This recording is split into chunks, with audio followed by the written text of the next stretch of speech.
around 2014, actually, because it was through serendipity that I met Judge Maynard. Remember that? We were at church. We were at church. And I was kind of telling the story. I was like, girl, these people just hired me at this job. And they are telling me I have to do a community assessment and something about communities that cares. I have never heard of this. I do not know what this is. And she was like, oh, I helped them do that Communities That Cares assessment 20 years ago. I was like, thank you, Jesus. It was just like that. Just like that. You know, that just goes to show you, I think that, you know, the universe, and for us, God is in the midst, because Absolutely. it just kept the continuity going. I was like, can you meet me at my office tomorrow? Exactly. The next day. And I was still traveling around the country, because I had started off a comprehensive strategy for serious violent offenders, and I was the lead consultant for Florida and the other 6 sites. Then I transitioned to training CTC all over the United States, so I had that going on. And then, of course, we were working with some of the Houston and the comprehensive gang model site that was going on there. And so then when Shaniek brought me on board to be the consultant, I was like, yeah, I know that stuff. I can help you with it.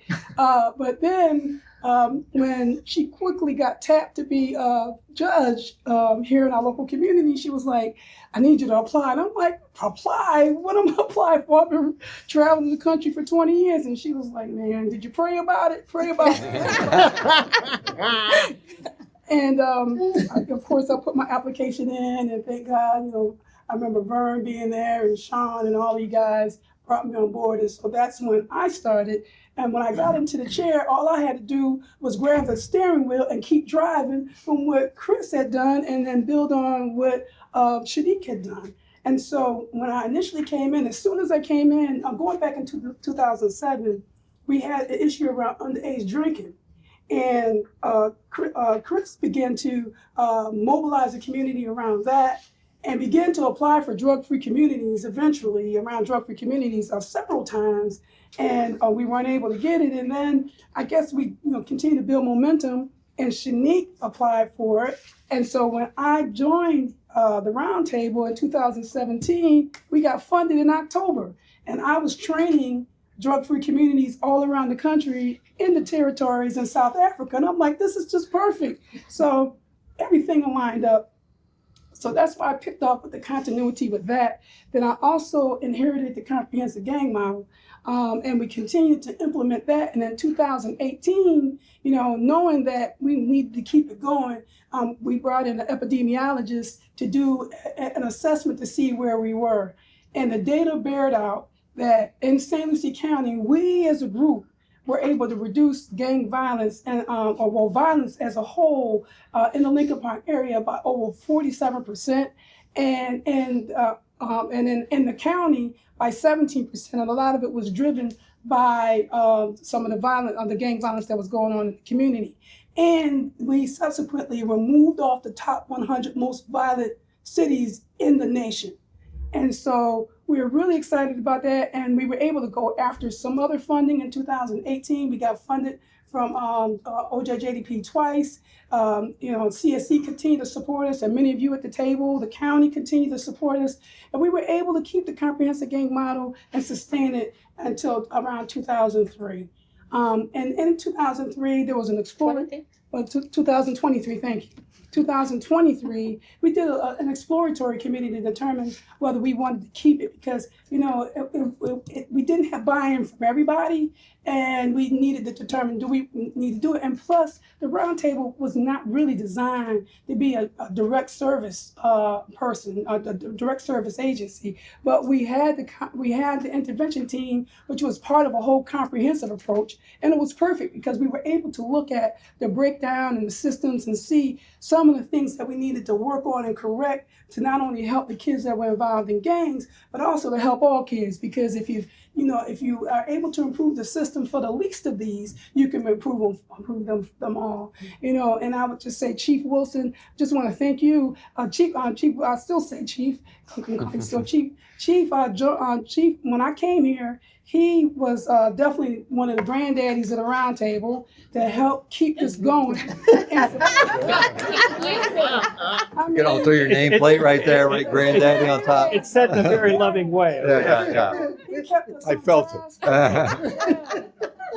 he helped us. When you talk about key people to help, he helped us to, to advocate, to continue to get additional funding, to continue to sustain it. But eventually we did have to sunset it in 2023. We'll have a discussion a little bit later on because we still have violence going on in our community. Then at that time, in 2023, not only did we realize the group that we were working with the intervention team, had issues with trauma and mental health. Post-COVID, we realized mental health got to be a serious issue. It really began to escalate. We're beginning to hear law enforcement were telling us that the Baker Acts that we're seeing is just, we can't handle that like that. And the schools were saying we're seeing an escalation of violence. Community members, we were seeing escalation of violence that was related to trauma and mental health. So as a result, in 2023, we went after the Partners for Success grant. And I think, because of the strength of the Roundtable and us having a board, when we went after this is a significant $1.9 million grant. Not a whole lot of places in the United States were able to get this grant.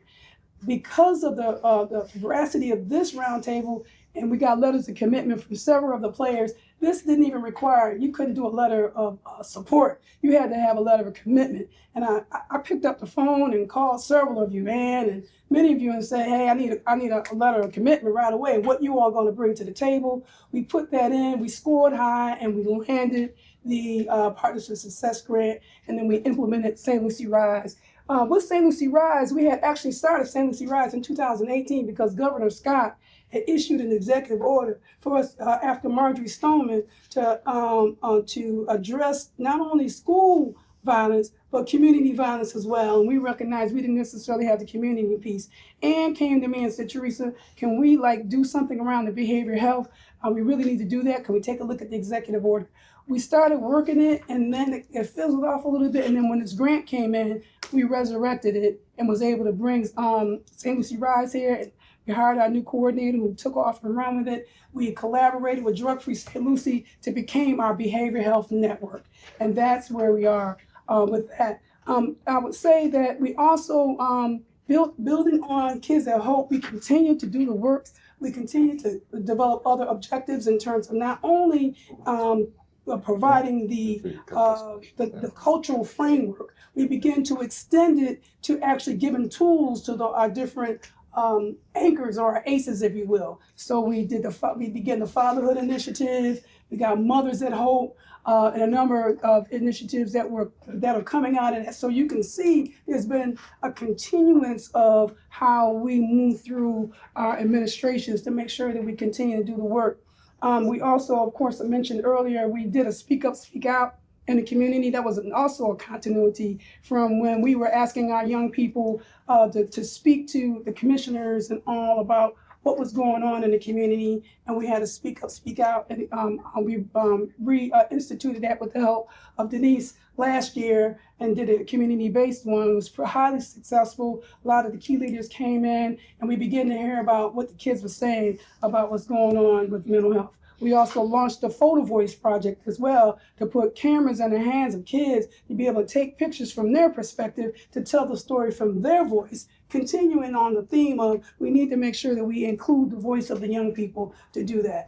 And so those were the key things that we did around that. The last thing we did, and we're doing now, that's what we're really building a lot of capacity around mental health. We already had team mental health first aid that we implemented, but now we also are offering mental health first aid for the adult population, which had discontinued the funding to be able to do it here in St. Lucie County. But since I had it at our grant, we did that. I think the last thing I would mention is that though we had to sunset the comprehensive day model, we realized how important it was to maintain the years of experience and capability of the team that we had to be able to still work with the community. Because oftentimes in communities, if you start something and you stop it, communities lose hope. It's like, okay, here we go again. You brought something here and now it's gone.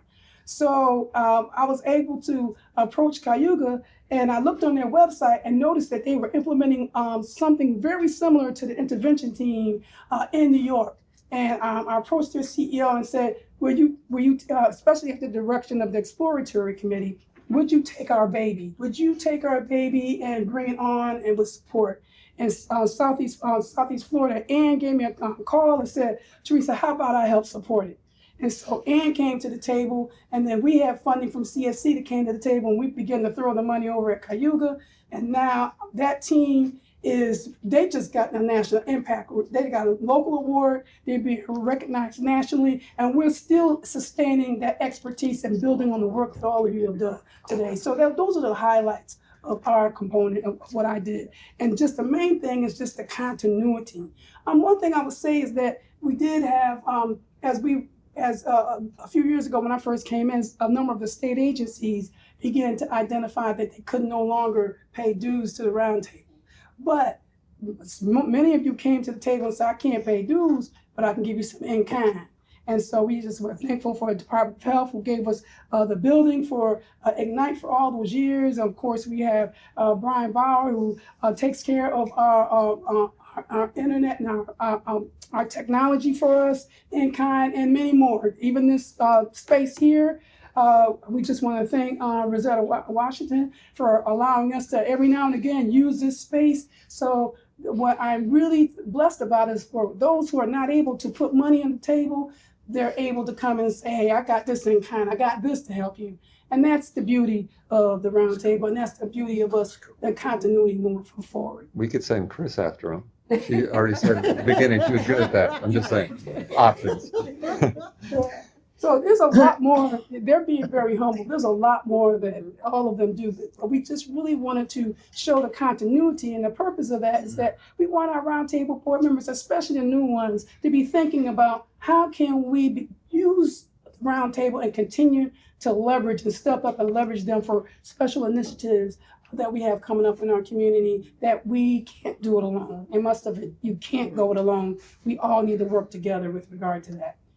Back to you, Adrienne. One thing that I really took away and I appreciate from